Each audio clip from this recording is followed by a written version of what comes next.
Oke, Assalamualaikum warahmatullahi wabarakatuh.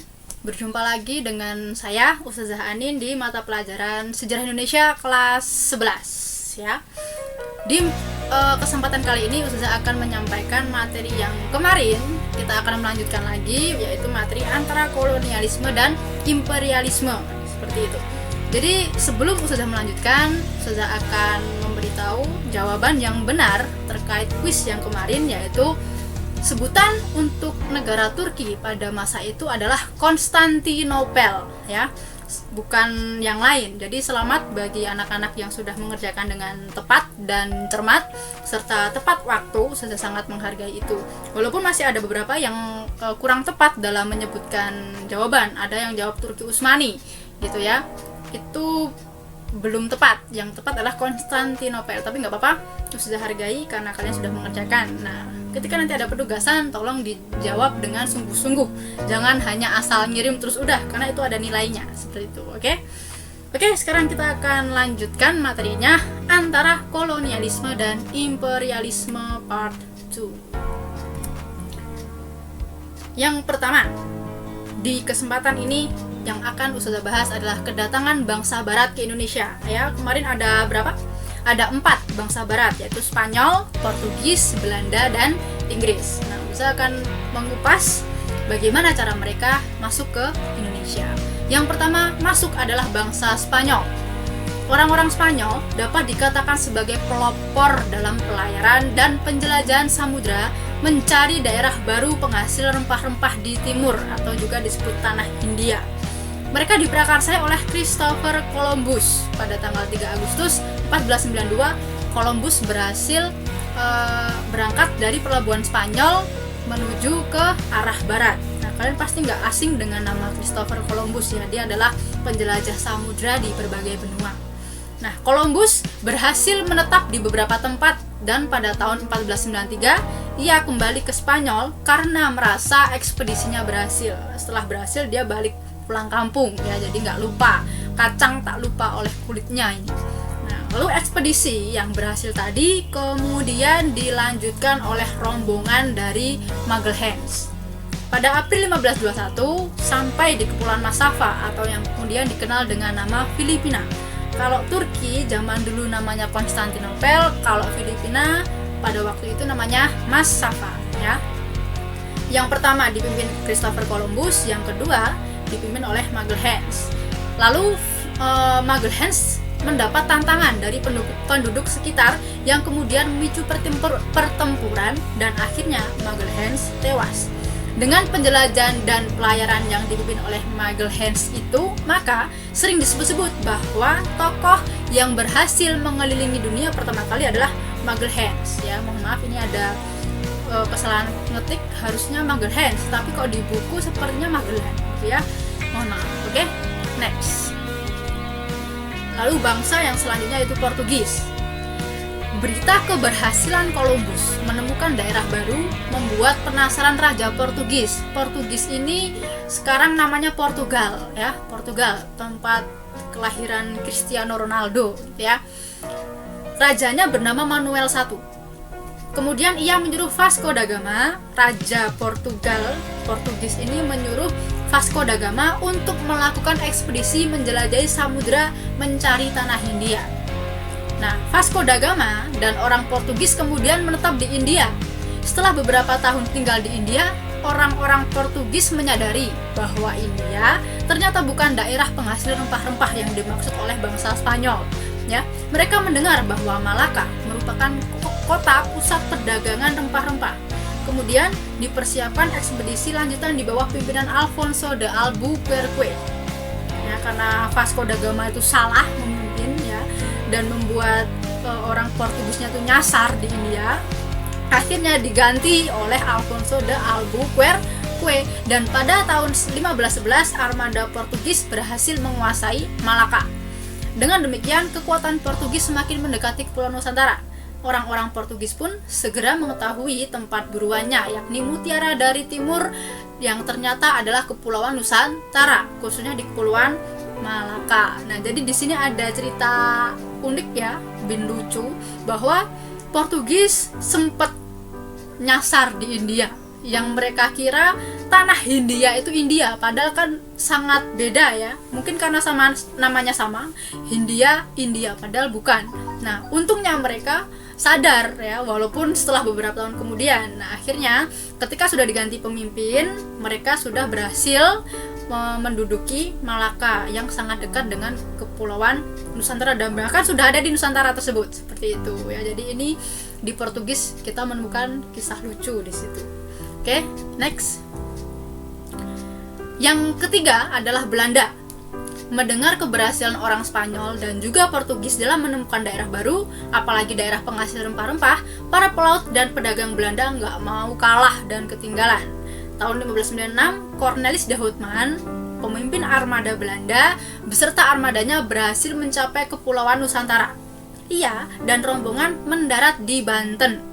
Sesuai dengan niatnya untuk berdagang, maka kehadiran Cornelis de Houtman diterima baik oleh rakyat. Ya, mereka pakai cara halus, yaitu mendekati rakyat Banten dengan cara berdagang, beramah tamah, dan akhirnya rakyat Banten menerima kedatangan Belanda.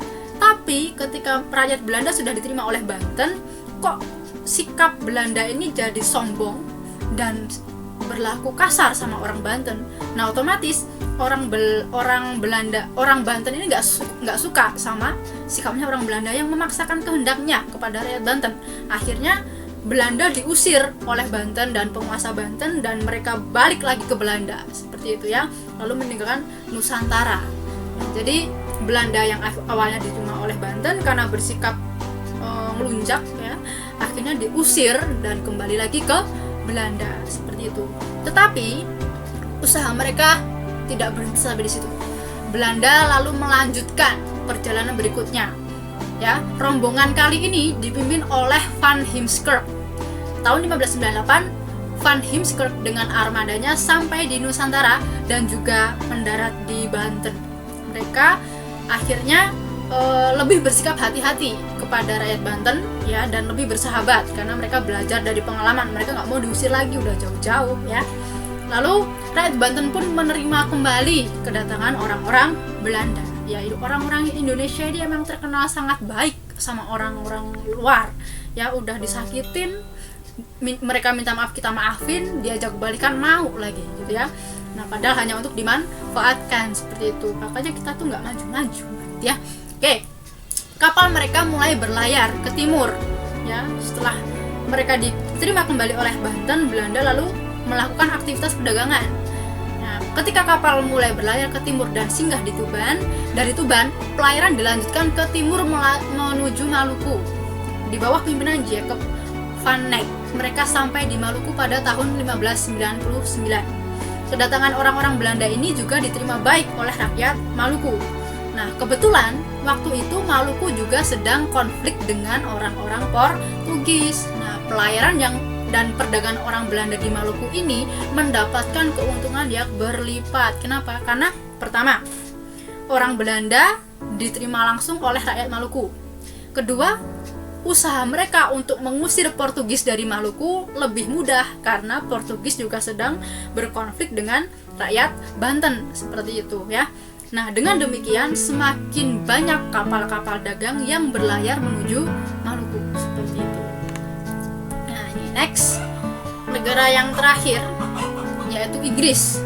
Setelah Portugis berhasil menemukan kepulauan Maluku, perdagangan rempah-rempah semakin meluas. Tetapi karena Inggris terlibat konflik dengan Portugis sebagai bagian dari perang 80 tahun ya, sisa perang 80 tahun yang dulu, maka Inggris mulai mengalami kesulitan untuk mendapatkan rempah-rempah di pasar Lisabon. Oleh karena itu, Inggris kemudian berusaha mencari sendiri. Di mana sih negeri penghasil rempah-rempah? Dalam pelayarannya ke dunia timur untuk mencari daerah penghasil rempah-rempah, Inggris sampai ke India. Dari India inilah pelaut dan pedagang Inggris berlayar ke Kepulauan Nusantara untuk meramaikan perdagangan rempah-rempah. Bahkan pada tahun 1811 pernah memegang kendali kekuasaan di tanah Hindia ya. Jadi secerdik itu usaha Inggris untuk menguasai perdagangan rempah-rempah di Nusantara. Nah, dari penjelasan ustazah tadi bisa disimpulkan bahwa pertama, latar belakang datangnya bangsa-bangsa barat ke Indonesia adalah satu, jatuhnya Konstantinopel ke tangan Turki Utsmani dan adanya berbagai penemuan di bidang teknologi dan semangat melanjutkan perang salib, ya. Yang kedua, bangsa barat yaitu Portugis, Spanyol, Belanda, dan Inggris mencari daerah baru untuk memburu rempah-rempah melalui penjelajahan samudra atau jalur laut. Lalu yang ketiga, dari konteks Indonesia, orang-orang Spanyol datang ke Indonesia melalui jalur timur, sedang Portugis melalui jalur barat, lalu diikuti oleh Belanda dan Inggris. Orang-orang barat itu telah menemukan buruannya, yakni Kepulauan Nusantara, penghasil rempah-rempah yang diibaratkan sebagai mutiara dari timur. Nah, itu tentang bagaimana bangsa Eropa bisa ke Indonesia dan cerita-cerita masing-masing gitu ya. Yang selanjutnya yaitu Ustazah akan membahas tentang ini, Kemaharajaan VOC, ya, kongsi dagang milik Belanda. Nih lahirnya VOC. Para pedagang atau perusahaan dagang Portugis bersaing dengan para pedagang Belanda, bersaing dengan para pedagang Spanyol dan juga pedagang Inggris. Nah, bahkan tidak hanya antar bangsa, ya, antar kelompok atau kongsi dagang dalam satu bangsa pun mereka saling bersaing. Oleh karena itu, untuk memperkuat posisinya di dunia timur masing-masing, di dunia timur, masing-masing kongsi dagang dari suatu negara membentuk persekutuan dagang bersama. Lalu pada 20 Maret 1602, secara resmi dibentuklah Persekutuan Kongsi Dagang Belanda di Nusantara sebagai hasil fusi antar kongsi yang telah ada, ya. Kongsi dagang Belanda ini diberi nama Verenigde Oost-Indisch Compagnie atau disingkat dengan VOC, yang dalam bahasa Indonesia berarti Perserikatan Maskapai Perdagangan Hindia Timur atau Kongsi Dagang Hindia Timur. Seperti itu. Itu latar belakang berdirinya VOC. Dengan memiliki hak untuk membentuk angkatan perang sendiri dan boleh melakukan peperangan, maka VOC cenderung ekspansif. Ekspansif itu memperluas wilayah jajahan, ya. VOC terus berusaha memperluas daerah-daerah di Nusantara sebagai wilayah kekuasaan dan monopolinya. Mengawali ekspansinya tahun 1605, VOC telah berhasil mengusir Portugis dari Ambon. Benteng pertahanan Portugis di Ambon dapat diduduki tentara VOC. Gubernur Jenderal VOC yang pertama yaitu Peter Both. Dia menjabat dari 1610 sampai 1614. Peter Both pertama kali mendirikan pos perdagangan di Banten pada tahun 1610.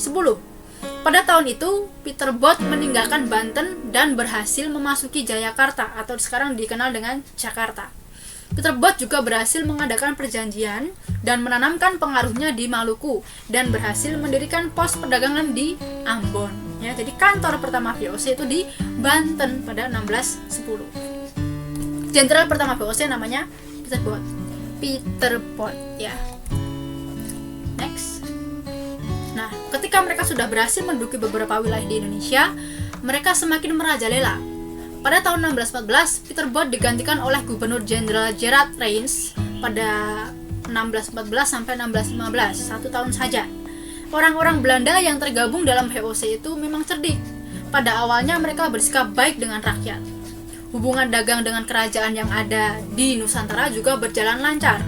Sikap baik rakyat dan para penguasa setempat ini dimanfaatkan oleh VOC untuk semakin memperkuat kedudukannya di Nusantara. Ya, lama-kelamaan orang Belanda mulai menampakkan sikap congkak dan sombong, sama seperti yang di awal tadi ketika mereka sampai di Banten yang akhirnya diusir terus balik lagi. Ya, strateginya masih sama, merayu orang Indonesia. Nah, lalu setelah merasakan nikmatnya tinggal di Nusantara dan menikmati keuntungan yang melimpah dan dalam berdagang, Belanda semakin bernafsu, ingin menguasai dan kadang-kadang melakukan paksaan dan kekerasan.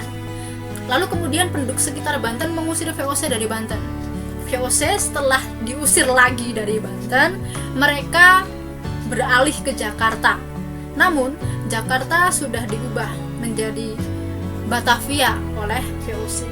Nah, jadi Jakarta itu dulu namanya nggak langsung Jakarta, ya. Ada sejarah yang mengatakan bahwa Jakarta ini pertama Jakarta, lalu Batavia, akhirnya menjadi Jakarta. Seperti itu. Dan itu adalah nama pemberian dari Belanda, Batavia.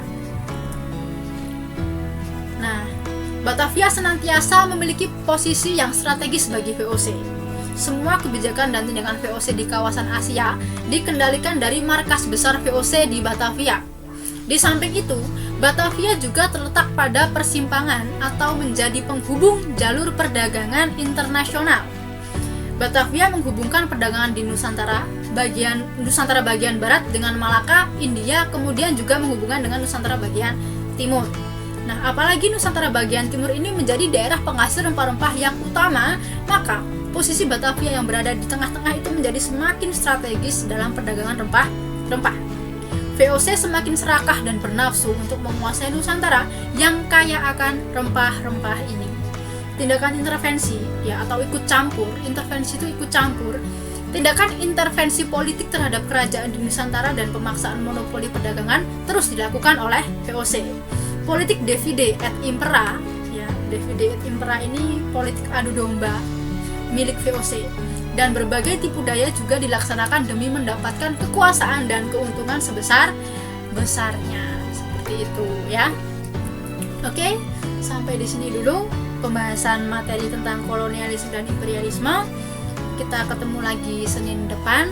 Semoga materinya sekarang bermanfaat dan yang sebelumnya juga selalu bermanfaat untuk kalian. Jangan lupa diulang-ulang lagi ya videonya biar semakin paham. Sampai ketemu hari Senin depan dengan materi yang sama dan mungkin juga dengan penugasan. Wassalamualaikum warahmatullahi wabarakatuh.